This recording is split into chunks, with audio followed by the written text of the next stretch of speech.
Welcome to the Business Scholarship Podcast, interdisciplinary conversations about new works in the broad world of business research. I'm your host, Andrew Jennings. If you like what you hear today, please consider subscribing to the podcast or sharing with others who might like it too. And if you have ideas for future episodes, let me know. My email address is andrew@andrewkjennings.com, and I look forward to hearing from you.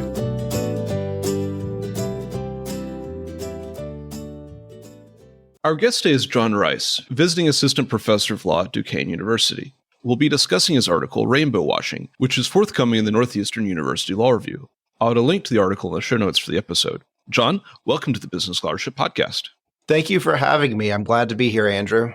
John, I'm glad to have you on as well, because I love having folks who are early in their careers come on the show. And I believe that you are going on the academic law teaching market this fall. Before we start the conversation about your article, which I want to get to in just a moment, I wonder if you'd like to maybe introduce yourself to any listeners in terms of your research and teaching interests and what you're looking for on the job market this fall. Absolutely. I'm so pleased and excited to be beginning this adventure. I am a practitioner who has turned into a teacher scholar, and my teaching includes business associations, secured transactions, legislation, and professional responsibility. And my scholarship interests right now really focus on the intersection between business and social change, which is one of the reasons I'm so excited to be discussing this article here today. I want to explore how business and business entities are being used to effectuate social change and make a difference in the lives of people. With my background as a business litigator, I'm particularly interested in how shareholder litigation can be used as a tool to accomplish that social change. All right. Thank you for that introduction. So to any listeners out there, I believe the FAR distribution has just been released today as of the recording of this episode. So please keep an eye out for John's form in that distribution. John, I'd like to turn to Rainbow Washing, which is your job talk paper for this hiring season. Now, when we hear the term washing in the context of corporate America or marketing, it usually comes with some sort of prefix, and it's usually somewhat of a criticism that occurs in that corporate context. I wonder if you can introduce or discuss that criticism or the criticisms that seem to be connected to the word washing, and situate that term washing in the term that you coin and use in this paper, rainbow washing. Washing does tend to have a negative connotation to it, and it derives to the domestic practice of whitewashing, where a homeowner or a person may use whitewash paint to paint over a defect in a structure to hide or conceal it from others. And so that practice has really developed as a term that we use for various types of corporate and marketing behavior, where we see corporations and marketers using various strategies to conceal the truth from consumers. Sometimes, especially perhaps in the context of race, we see this washing being done to eliminate racial connotations. So when you hear somebody say we're whitewashing history, it's usually to situate the history in terms of making it comfortable for white audiences and removing the struggles that more marginalized communities have had. Or when you hear somebody say we're whitewashing film or TV, it's typically in the context of we're taking a character who has been racially diverse and we're replacing them with a white actor. But the context that I'm using washing in is a little bit different. This is where the corporation tries to present itself as in favor of a cause. In my instance, rainbow washing, it's specifically in support of the LGBTQIA plus community. But in other contexts, such as greenwashing, it is the corporation will say, we're environmentally friendly, we're interested in sustainability. And so they include that in their marketing strategy or in their other corporate statements that are intended to inform investors in making business decisions, when in fact they may not be fulfilling on those promises. It could be that the promises are just empty promises that the corporation has no intent of fulfilling. Or it could be, perhaps more troublingly, instances where the corporation actually acts contrarily to those promises in places that investors may not be able to see. Thank you for that context. I wonder if we could step back a little bit and consider some of the historical background of this term rainbow washing. Could you talk about how, as a matter of history, LGBTQIA history lines up with corporate support for the community or doesn't line up with corporate support for the community? And what might be the current significance of corporate activities and communications that some might label as rainbow washing, others, including perhaps the corporations themselves, might frame as allyship? What's the significance there? Let's first start with LGBTQIA plus history. And it's important to talk about the history in terms of this community being a marginalized community and also an intersectionally marginalized community, meaning that LGBTQIA plus history also implicates issues of sex and gender as well as race. Historically, let's step back 50 or some odd years into the United States history. The LGBTQIA plus community was really villainized. They were seen as abnormal. They were seen as mentally ill. They were seen as perverts who hated America. There was a correlation during McCarthyism and the Lavender Scare between LGBTQIA plus federal employees who may be subject to blackmail.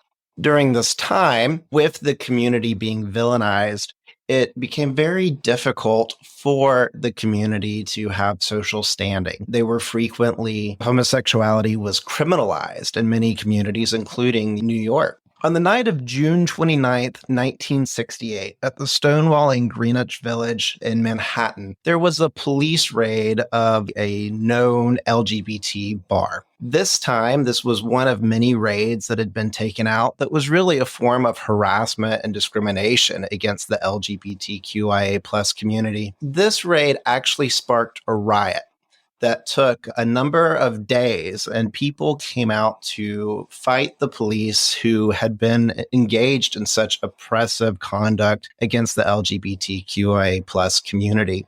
So stepping back in American history, we've seen this trend of the LGBTQIA plus community being vilified or even criminalized. Just the mere existence and being gay was criminalized. During the McCarthyism and the Lavender Scare, federal employees could lose their jobs simply because somebody believed they were gay. This was against the backdrop of people like Alan Turing, who was a famous British mathematician who worked as a code breaker during World War II and was really critical in deciphering the German Enigma and contributed to the end of the war. After the war, he was discovered to be gay. He was arrested and criminally convicted, and he was chemically castrated.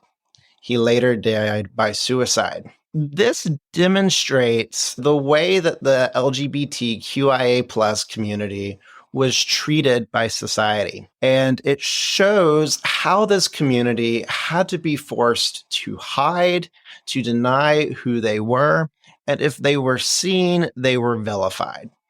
This resulted in various police actions and raids. And one of those raids, one of the most famous raids, was at the Stonewall Inn in June of 1969. During this time, the New York Police Department's Morals Department raided the Stonewall Inn, and the patrons decided they were not going to continue to be oppressed by the police. And so they fought back. And the Stonewall riot rallied thousands of people to come to the community to resist the police abuse at the Stonewall Inn. And it sent a clear message that the LGBTQIA plus community would no longer be oppressed, they would no longer be erased, and they would no longer be marginalized.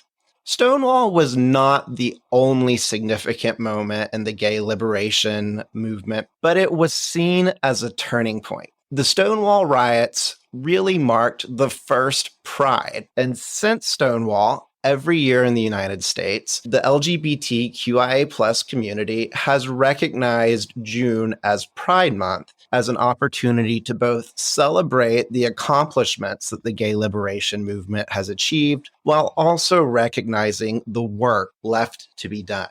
These Pride Month celebrations have sparked the interest of corporations. And corporations at the beginning of June will change their logos to rainbow color.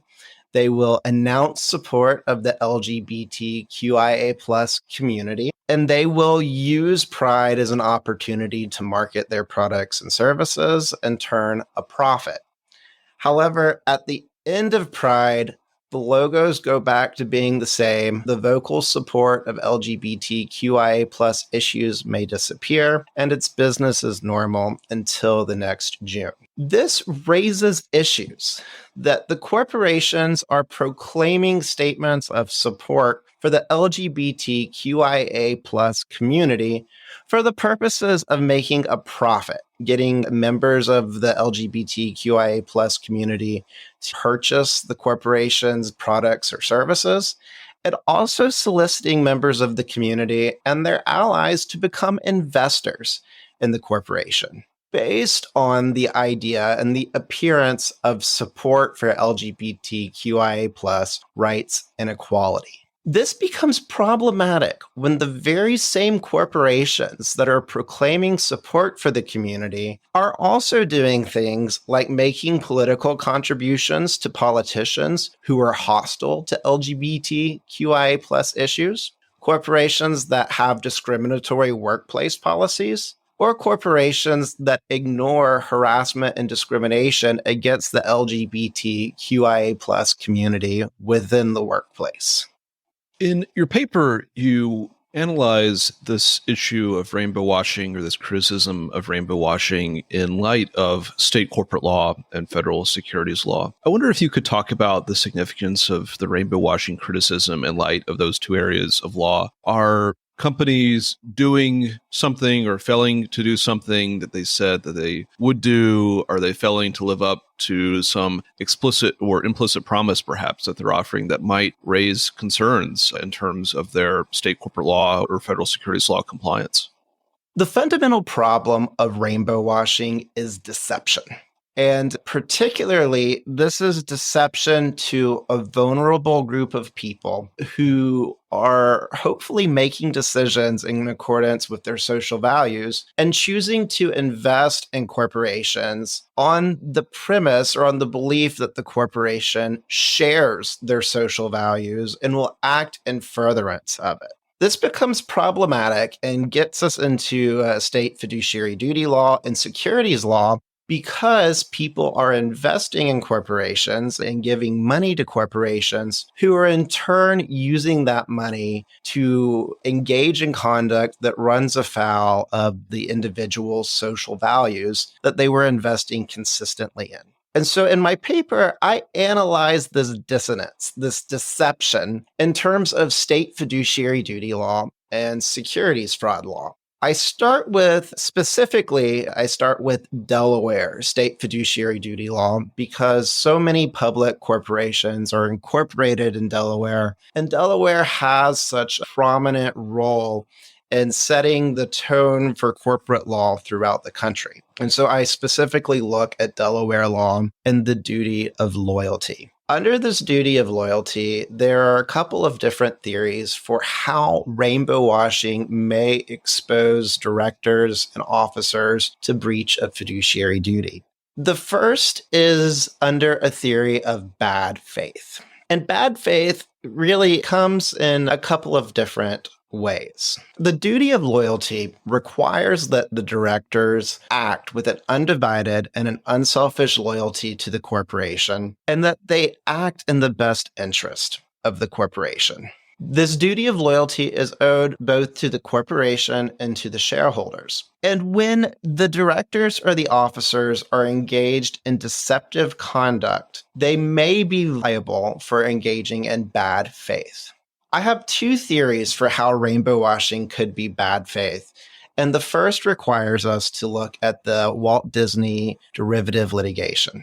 There, the court gave a definition of bad faith that said that a corporate fiduciary acts in bad faith when they intentionally act with a purpose other than that of advancing the best interest of the corporation, with the intent to violate applicable positive law, or where the fiduciary intentionally fails to act in the face of a known duty to act, demonstrating a conscious disregard for his duties. This, of course, is a non-exclusive list of what constitutes bad faith. And it's my position that when a corporation makes a promise of support, particularly a detailed, specific promise of support for the LGBTQIA plus community, they undertake a positive duty to act consistently with that.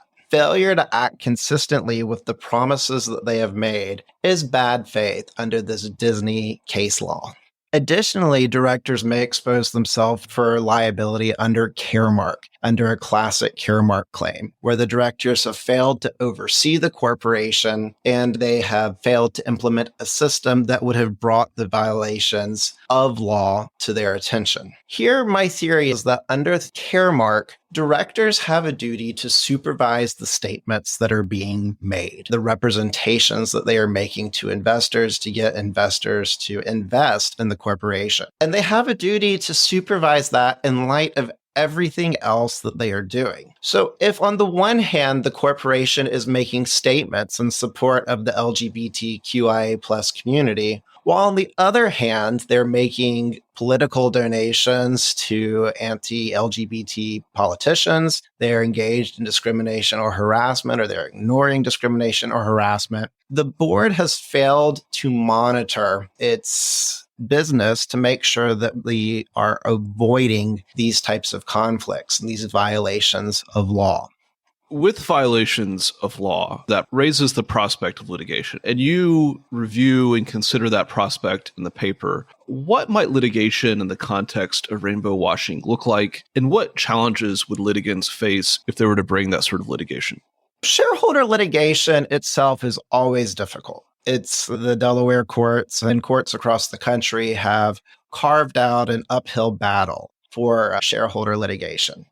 In the context of fiduciary duty and shareholder litigation, it is my premise that the most fundamental hurdle that the plaintiffs will have to overcome is the motion to dismiss. If the plaintiffs can survive the motion to dismiss, the plaintiffs have the opportunity to engage in negotiation and shareholder activism to hopefully accomplish governance changes and settle the case without going to trial. And so the problem with the motion to dismiss, of course, is that you have to actually make out that derivative action is appropriate. Typically, it's in the context of a shareholder demand excused case to show that the directors were exposed to liability.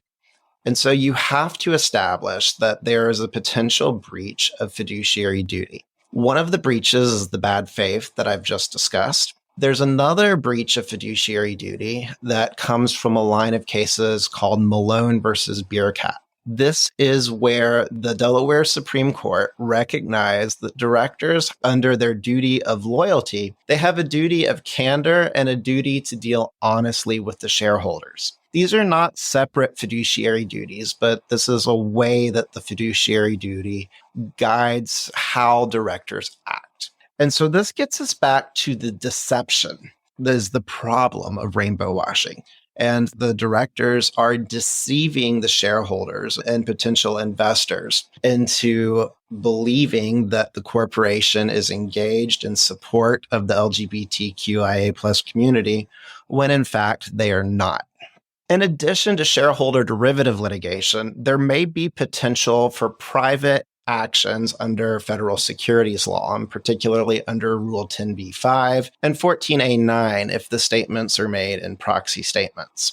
Rule 10b-5 is one of the anti-fraud provisions of the federal securities laws, and Rule 10b-5 prohibits any false or misleading statement made in the connection with the purchase or sale of securities. So Rule 10b-5 can reach these statements that corporate managers have made about support of the LGBTQIA plus community when in fact the statements are not accompanied by an intent to fulfill the promise or when the statements are accompanied by contrary action.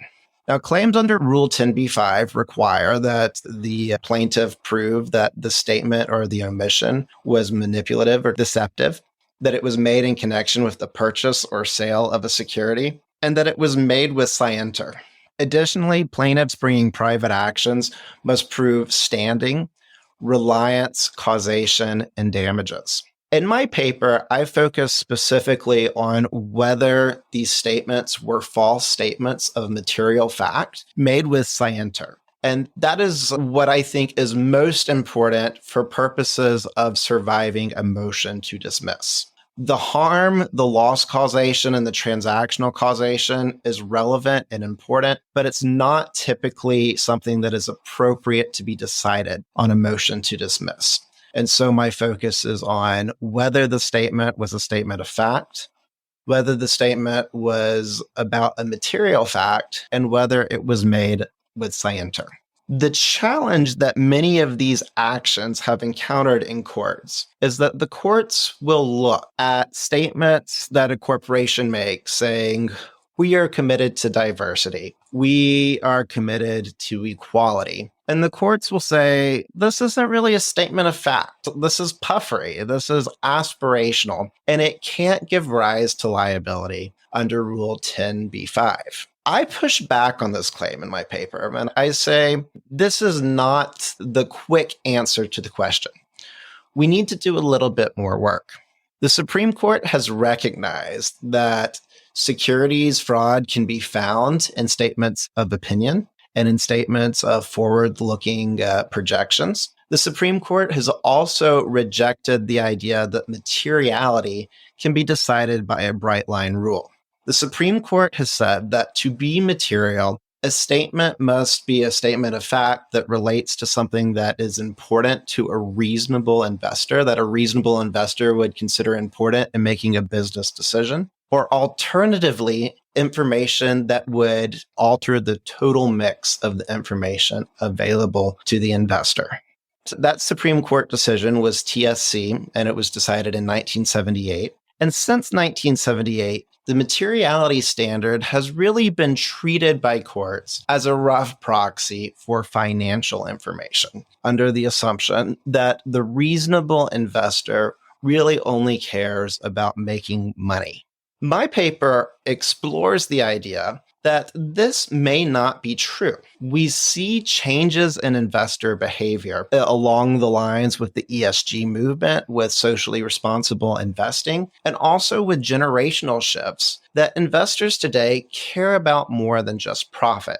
They care about environmental concerns. They care about human rights issues. They care about diversity, inclusion, and equity. And so these statements about support for the LGBTQIA+ community are indeed statements that investors today are looking to as important in making these investment decisions. And so courts should be really hesitant to dismiss these statements as mere puffery or as something that's not material or even something that can't be proven as false, because these statements are made in a context in which they are meaningful and important to investors. If you are counseling a CEO or a general counsel or a chief marketing officer about their obligations when it comes to their marketing around support for the LGBTQIA plus community, what counsel would you offer those folks?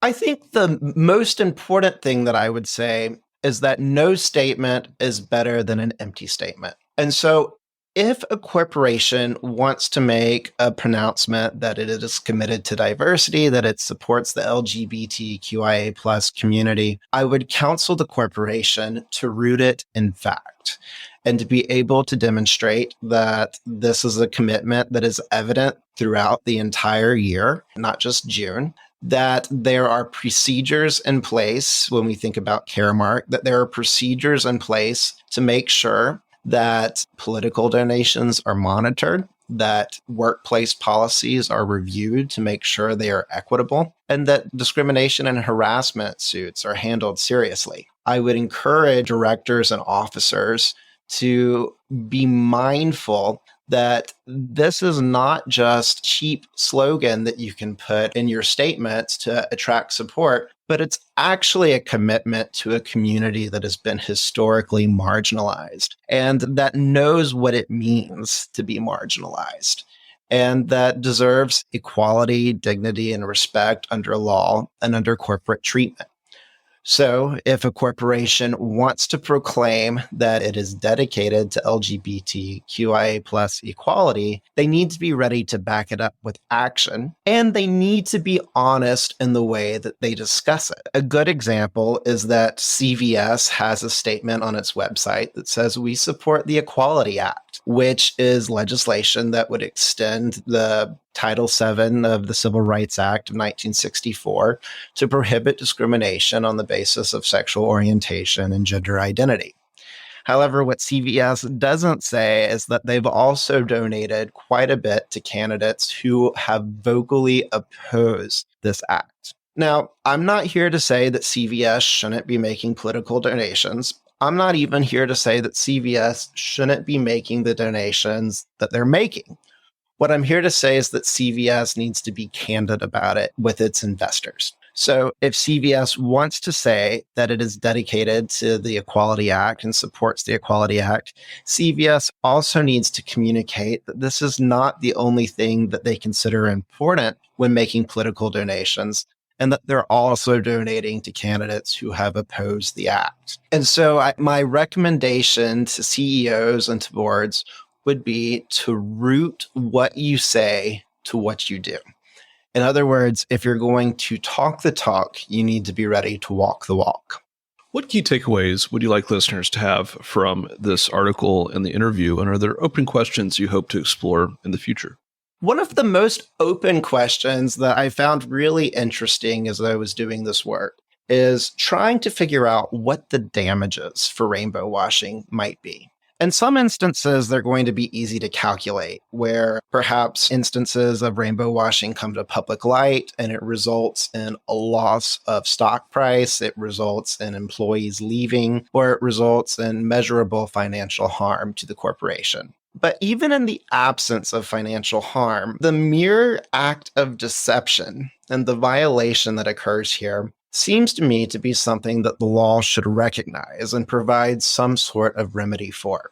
And so the identity harm, as Professor Sarah Dadouche has termed it in the context of consumer protection law, the identity harm here presents a problem that securities law does not necessarily seem well equipped to address, or at least not as we understand it today. So I would like to explore how we might be able to craft remedies for identity harm in the context of corporate law and securities law.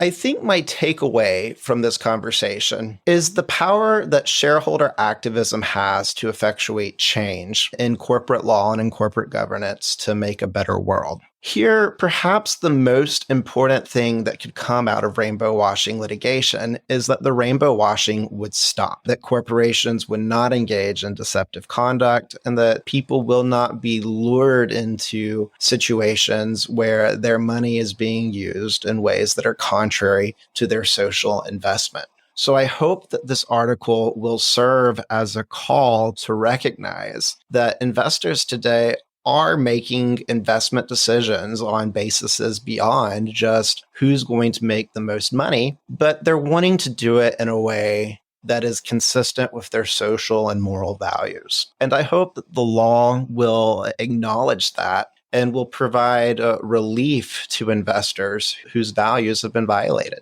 Our guest today has been John Rice, visiting assistant professor of law at Duquesne University. We've discussed his article, Rainbow Washing, which is forthcoming in the Northeastern University Law Review. I'll add a link to the article in the show notes for the episode. John, thank you for joining the Business Scholarship Podcast.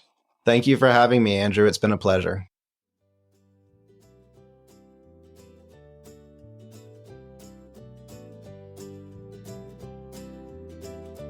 Thank you for listening to another episode of the Business Scholarship Podcast.